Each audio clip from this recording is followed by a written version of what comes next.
It's good. Tristan Talks family. I was on spring break, so no video dropped this week except for the one about Iran. Um, read the news, stay up to date with all that stuff because it's important. But today we're going to be talking about the emancipation of religion, and I know you guys are sick of me talking about religion, but who cares? I'm going to live my life. I'm going to do me. But we're also going to be talking about Marx's 1844 work, the Jewish question, on the Jewish question. We're talking about Karl Marx, Judaism, and freedom. What does it all mean? So what does it actually mean for a society to be free, right? Is freedom simply about political rights, like voting, citizenship, equal protection under the law, like we see in America, by an illusion? But that's a whole nother video. Or does true freedom require something inherently deeper? As I said before, we're going to be studying, looking at religious and freedom, Karl Marx's 1844 work on the Jewish question. But when I first read this on, I'm actually not going to drop my sources because they might get me. But when I first read this, the essay appears from the title to be focused on Judaism. But in reality, after I continue to read, Marx is actually addressing a much larger issue here. He's talking about the relationship between religion, the state, and the human emancipation. To understand what he's saying, we need to step into a little bit of history in the political world of 19th century Europe. Okay, so during the 1800s, many European countries did not grant Jews full political rights. This is also going to be another video. I'm going to do this on the origins of totalitarianism by Hannah Arendt. I'm going to analyze that book because I've already read the whole thing, but I'm going to record a video analyzing the book. And she also talks about the history of Jewish people and how it led to totalitarianism, which I will get into a lot more in the next video. I think you should watch that one because that book is amazing, and she's one of the most intelligent political philosophers I've ever read, and I've read a lot. But in some states they could not vote. Jewish people could not vote, hold office, or fully participate in civic life. So this sparked a debate on the Jewish question. The question was simply in theory, but it was often complicated in practice. The question was, should Jews receive full political equality within the modern state? One philosopher by Bruno Bauer offered a controversial answer. He said, Jews could only become politically emancipated if they abandoned their religion. His reasoning was that religion divides people. If citizens belong to a different religion identities, Bauer believed that they cannot truly exist as equal members of a political community. In this view, both Jews and Christians needed to abandon religion entirely in order to become truly free citizens in that state. Marx disagreed. His response would become one of the most important critiques in political freedom ever written, but who cares about that? Excuse me. Marx begins by asking this crucial question at the beginning of the essay. What kind of emancipation are we talking about? He distinguishes between two types of freedoms, political emancipation and human emancipation. Political emancipation refers to the granting of civil and political rights, right, within a modern state. So some examples, as we see in America, we got freedom of religion, freedom of speech, equal citizenship, and participation in democratic governments. We see it, but to me it's an illusion. Do we really have freedom of religion? Do we really have freedom of speech? I don't know. But he points out like countries like the United States, right? Marx points out countries like the United States have achieved this form of emancipation. This United States doesn't enforce a particular religion, but religion is rather treated as a private matter. This means individuals can practice any religion or none at all while still enjoying equal political rights. But what Marx noticed is that even in countries with complete political emancipation, religion does not disappear. People remain deeply religious, but this observation leaves Marx to say that political freedom does not eliminate religion. Instead, it simply moves religion from the public sphere to private life. Y'all stand with me? Y'all with me? Y'all with me? Y'all with me? But for this and for Marx, the modern political state creates a strange division in human life, right? People exist in two different roles. First, there is the citizen, and then there is the individual who participates in politics and votes and treated equally under a law. But there is also a private individual, in everyday life, what Marx calls civil society. People compete with one another economically. They pursue personal interest, private property, and individual success. But in this world, people are not unified citizens. They are isolated individuals, right? He also argues that modern political freedom actually depends on this division. The state treats everyone as equal citizens, right? But outside the state, social inequalities continue to exist. We may all have equal voting rights, but we still live in a society shaped by economic competition and private interest, right?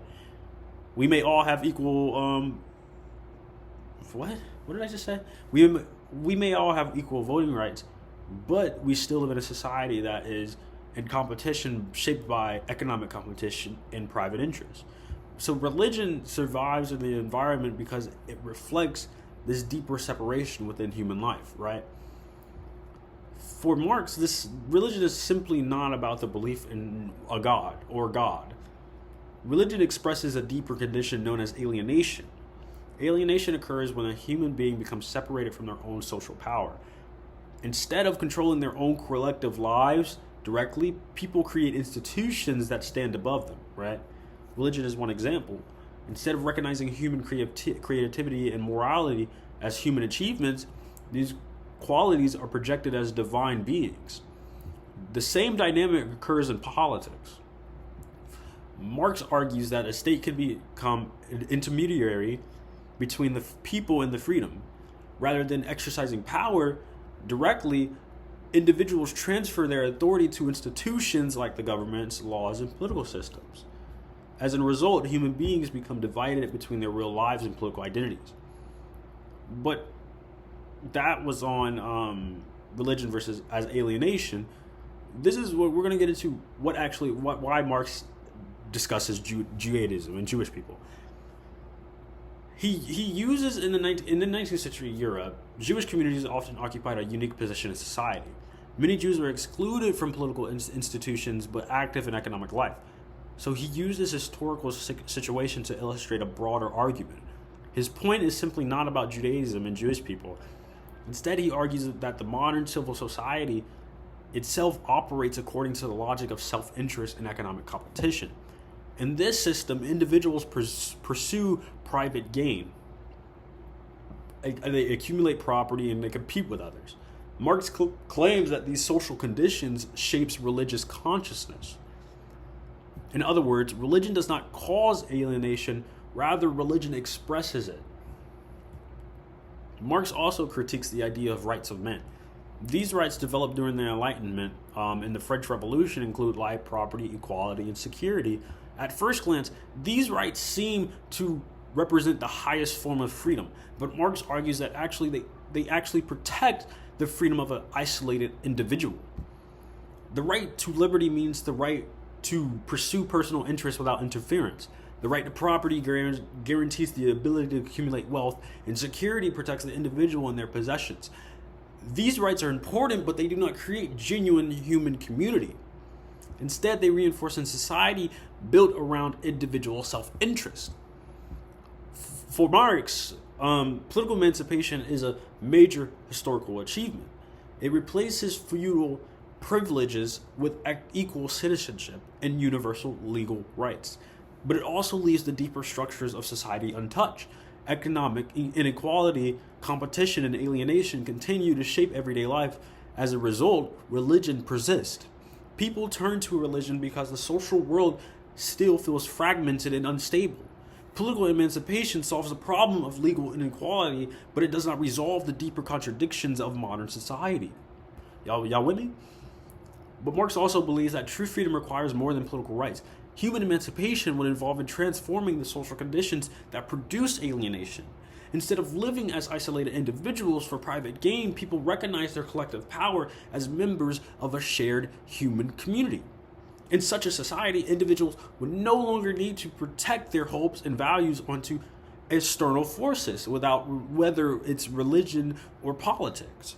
Human beings would recognize themselves as the creators of their own social world, and only then emancipation can be achieved.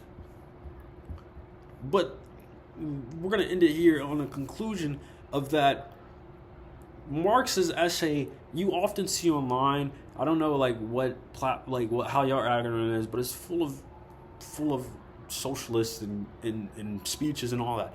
You often see online people telling people to read, and they're trying to be anti-Semitic when they say Marx hated Jews when he wrote on the Jewish question in 1844.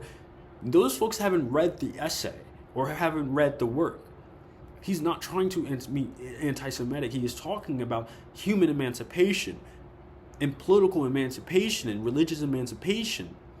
Whereas you can become free from these things as long as you believe that true freedom is more than political rights or religious freedom or religious rights or whatever. It's simply not about Judaism or religion. Instead, it's about an exploration of freedom, right? Marx shows that political equality does not necessarily produce genuine human freedom. Even in democratic societies such as the United States, individuals can remain divided between citizen and private individual, because between political rights and economic reality, religion in this sense reflects deeper social conditions. To truly overcome alienation, society itself must change.